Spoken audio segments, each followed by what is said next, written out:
ഷാക്കിർ ഇപ്പോൾ ഷോണിന്റെ വാക്കുകൾ കേട്ടു കാണും. പുറത്തിറങ്ങി കോടതിയുടെ വിമർശനമുണ്ട്, എല്ലാവിധ പ്രശ്നങ്ങളും തരണം ചെയ്ത് ജാമ്യം ലഭിച്ച് പുറത്തിറങ്ങിയ നേതാവ് ഇനിയും നിലപാട് മാറ്റില്ല. രാജ്യദ്രോഹ ശക്തികൾക്കെതിരെ, ഇത്തരക്കാർക്കെതിരെ പോരാട്ടം തുടരും. ഇത്തരം വാക്കുകൾ ഇനിയും പ്രതീക്ഷിക്കാമെന്നാണ് ഷോൺ വ്യക്തമാക്കുന്നത്.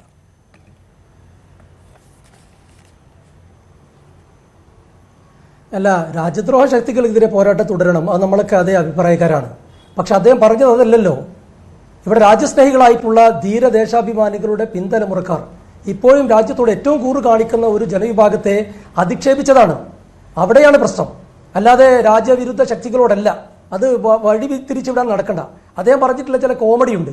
ഇപ്പം നമ്മൾ ഈ ചില ഏറ്റവും പ്രധാനപ്പെട്ട കുറ്റവാളികളെ നമ്മൾ ഏതെങ്കിലും കാരണവശാൽ കോടതി വിവിധ തലത്തിൽ നോക്കി നിരീക്ഷണം നടത്തി ശിക്ഷിക്കും. ചില ആളുകൾക്ക് കൂടുതൽ ശിക്ഷ കൊടുക്കും.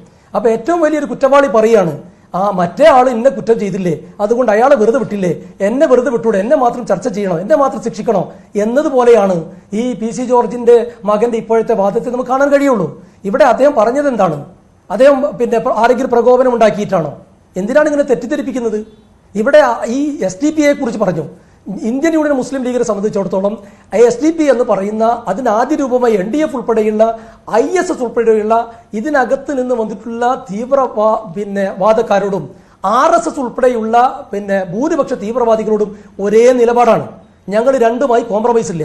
മാത്രവുമല്ല, ഇപ്പൊ ഈരാറ്റുപേട്ടയിൽ നിന്നാണ് അദ്ദേഹം അതിന്റെ ഒരുപാട് ഗുണങ്ങളൊക്കെ പറഞ്ഞു. ആയിക്കോട്ടെ, ഇപ്പൊ ഈരാറ്റുപേട്ടയിൽ ഇപ്പൊ ഒടുവിൽ നടന്ന തെരഞ്ഞെടുപ്പ് അവിടുത്തെ ഒരു ത്രിതല പഞ്ചായത്ത് തെരഞ്ഞെടുപ്പ് ഉപതെരഞ്ഞെടുപ്പാണ്.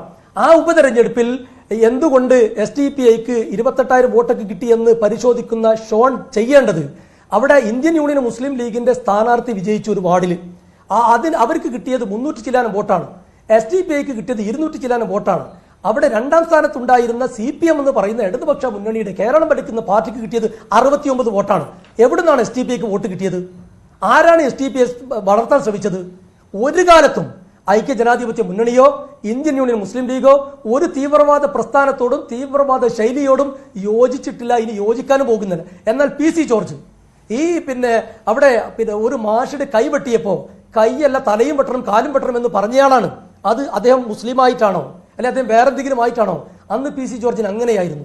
പിന്നെ PC ജോർജ് SDPIയുടെ സമ്മേളനത്തിൽ, പോപ്പുലർ ഫ്രണ്ടിന്റെ സമ്മേളനത്തിൽ പോയി പ്രസംഗിച്ച് നമുക്കറിയാം. അതുപോലെ തന്നെ പിന്നീട് ജോസ് കെ മാണിയുടെ ഭാര്യയെക്കുറിച്ച് പറഞ്ഞതറിയാം. അതുപോലെ തന്നെ മാധ്യമ പ്രവർത്തകയെക്കുറിച്ച് അശ്ലീലമായി പരാമർശം നടത്തിയതറിയാം. ഇതൊക്കെ പ്രകോപനം ഉണ്ടായിട്ടാണോ?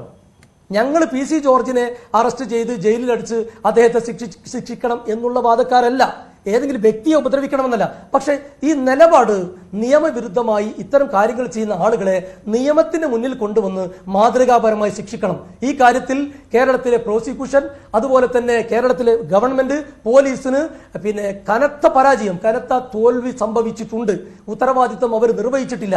കാരണം ഇപ്പോൾ കോടതി അദ്ദേഹത്തിന് ജാമ്യം നൽകാൻ കാരണമായി അദ്ദേഹത്തിന് PC ജോർജിന്റെ വക്കീൽ ഉന്നയിച്ച വാദങ്ങൾ അദ്ദേഹത്തിന്റെ ആരോഗ്യ പ്രശ്നങ്ങളാണ്. നമ്മൾ അങ്ങനെ ഏതെങ്കിലും മനുഷ്യന്റെ ആരോഗ്യ പ്രശ്നം ഉയർത്തിക്കാട്ടി വാദം ഉന്നയിക്കുമ്പോൾ അതിനെ തടയിടാനും അല്ലെങ്കിൽ അങ്ങനെ അദ്ദേഹത്തെ ആജീവാനന്ദമായി ഉപദ്രവിക്കാനും ഞങ്ങൾക്ക് താല്പര്യമില്ല. പക്ഷെ ഞങ്ങൾ ലക്ഷ്യം വെക്കുന്നത് ഇങ്ങനെ ഉത്തരേന്ത്യൻ ശൈലിയിൽ തോന്നുന്നത് വിളിച്ചു പറഞ്ഞ് വിധ്വംസക പ്രവർത്തനങ്ങൾ. ഈ PC പറഞ്ഞ എല്ലാ വാദങ്ങളോടും നമുക്ക് ഒട്ടും യോജിപ്പില്ല. ഇപ്പോൾ ഈ ചർച്ചയിൽ പാനലുള്ള ആരും ഇതുമായി ബന്ധപ്പെട്ട് യോജിക്കുമെന്നും കരുതുന്നില്ല. പക്ഷേ അദ്ദേഹം കാലങ്ങളായി ചൂണ്ടിക്കാണിക്കുന്ന കുറെ പ്രശ്നങ്ങളുണ്ട്.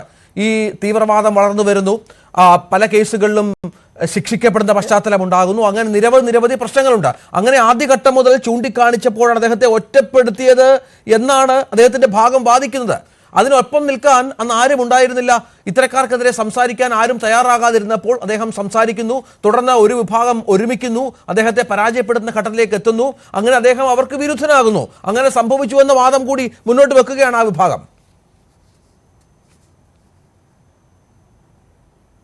അത് ശുദ്ധ എന്താ പറയുക, വസ്തുതാ വിരുദ്ധമാണ് എന്ന് നിങ്ങൾക്കും നമുക്കും ഇത് കേൾക്കുന്ന ആളുകൾക്ക് അറിഞ്ഞൂടെ?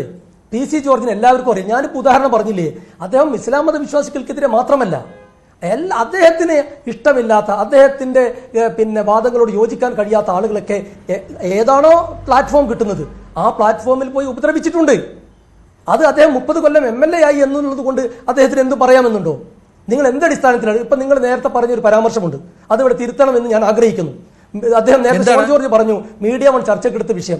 മറ്റൊരു ചാനലിനെ കുറിച്ച് ഞാൻ പറയുന്നത്, ഞാൻ അതിന്റെ വക്താവല്ല. പക്ഷേ ഒരു ചാനൽ, ഇപ്പൊ നിങ്ങൾക്ക് ഏത് വിഷയം ഓൺ ചെയ്യണമെന്ന് നിങ്ങളുടെ ഇഷ്ടമാണ്, എഡിറ്റോറിയൽ ഇഷ്ടമാണ്. അത് ചർച്ച ചെയ്ത് അതിന്റെ പ്രേക്ഷകർ ശരിയും തെറ്റും തീരുമാനിക്കട്ടെ. അതുപോലെ സമൂഹത്തിന് അത് ഗുണകരമായി മാറട്ടെ, തെറ്റുകൾ തിരുത്തപ്പെടട്ടെ.